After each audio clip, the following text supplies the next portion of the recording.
ये है भारत का महान रेगिस्तान, जहाँ दूर दूर तक ना तो कोई पेड़ दिखाई देता है ना तो कोई पशु पक्षी दिखाई देते हैं। आज हम इस महान रेगिस्तान को पूरा जानेंगे, कैसे यहाँ पे लोग जीवन निर्वाह करते हैं, कैसे हमारे देश की बॉर्डर पर हमारे जाबाज जवान कड़ी सुरक्षा करते हैं। आइए जानते हैं रेगिस्तान का पूरा सच।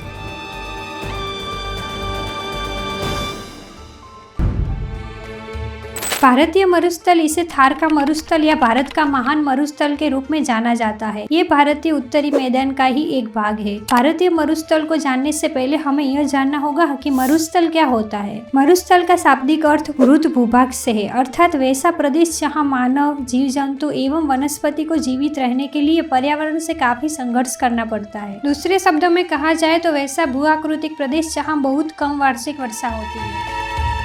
तापमान प्रतिकूल हो, मृदा में नमी की मात्रा कम हो पाई जाती है, मृदा में जैविक तत्वों का अभाव पाया जाता है। ऐसे प्रदेश या भूभाग को मरुस्थलीय प्रदेश कहा जाता है। यहाँ वाष्पीकरण अधिक तथा वर्षा कम होती है, जिसके कारण हमेशा जल का अभाव पाया जाता है। भारतीय मरुस्थल की स्थिति और विस्तार क्या है? इस मरुस्थलीय प्रदेश की स्थिति भारत के अरावली पर्वत के पश्चिम में है। इस मरुस्थल का अधिकांश भाग राजस्थान में स्थित है। राजस्थान के कुल क्षेत्रफल का लगभग 61.11% भाग में इसका विस्तार है। राजस्थान के अलावा इस मरुस्थल का कुछ भाग दक्षिणी हरियाणा एवं पंजाब तथा गुजरात के उत्तरी पश्चिमी भाग अर्थात कच्छ के रण इसमें शामिल किए जाते हैं। इसकी लंबाई उत्तर से दक्षिण 640 किमी तथा पूर्व से पश्चिम इसकी चौड़ाई 300 किमी और इसका कुल क्षेत्रफल 1.75 लाख वर्ग किमी है। इसका क्षेत्रफल समय के साथ बढ़ते जा रहा है। थार का मरुस्थल एक उष्ण मरुस्थल है। विश्व के उष्ण मरुस्थलों में इसका स्थान क्षेत्रफल की दृष्टि से 9वां है। यह विश्व का सबसे घना बसा हुआ मरुस्थल है।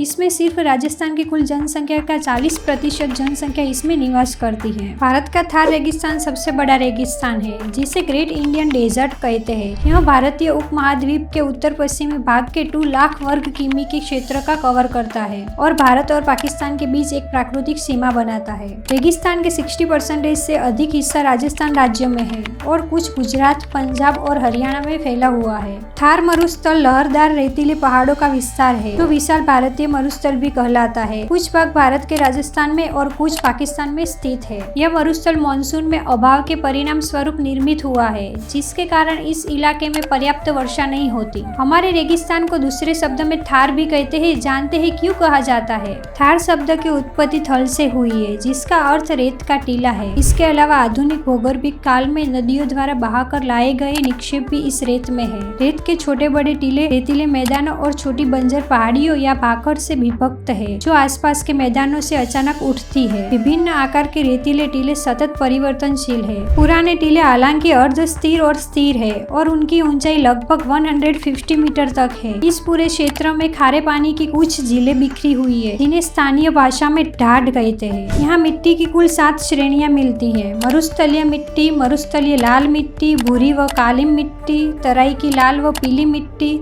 खारी मिट्टी, मौसमी छिछली मिट्टी और पहाड़ी इलाकों में मुलायम भुरभुरी मिट्टी। ये सभी मिट्टियाँ मुख्यतः खुरदरी, चूनेदार और पूरी तरह शुष्क है। मिट्टी की परतों में चूने का कम या ज्यादा जमाव है। यहाँ की मिट्टी सामान्यतः अनुपजाऊ है और तेज हवाई चलने के कारण उस पर रेत जमा हो जाती है। रेगिस्तान में वर्षा और तापमान। इस रेगिस्तानी पट्टी में वार्षिक वर्षा की दर बहुत कम है। यहाँ पश्चिम में वार्षिक वर्षा 100 मिमी या उससे कम और पूर्व में लगभग 500 मिमी होती है। कुल वर्षा का लगभग 90% भाग दक्षिण पश्चिमी मानसून काल में जुलाई से सितंबर के बीच होता है। रेगिस्तान में जनजीवन शैली। यहाँ के रीति रिवाज, परंपरा और विभूषण में एक रूपता नहीं है।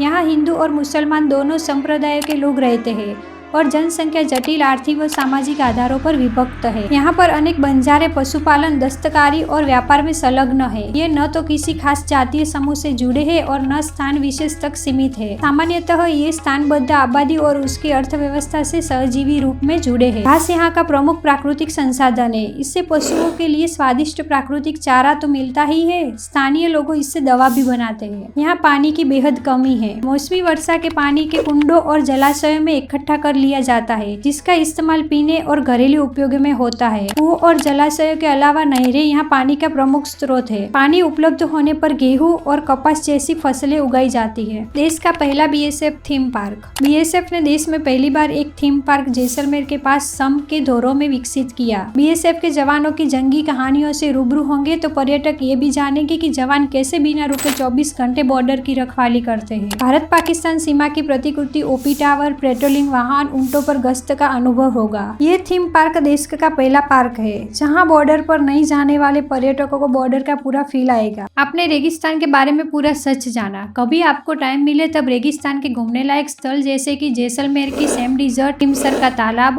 पोखरण, किशनगढ़ की डंपिंग साइट, वहाँ का नज़ारा शिमला मनाली जैसा दिखाई देता है। यहाँ तक वीडियो देखने के लिए धन्यवाद।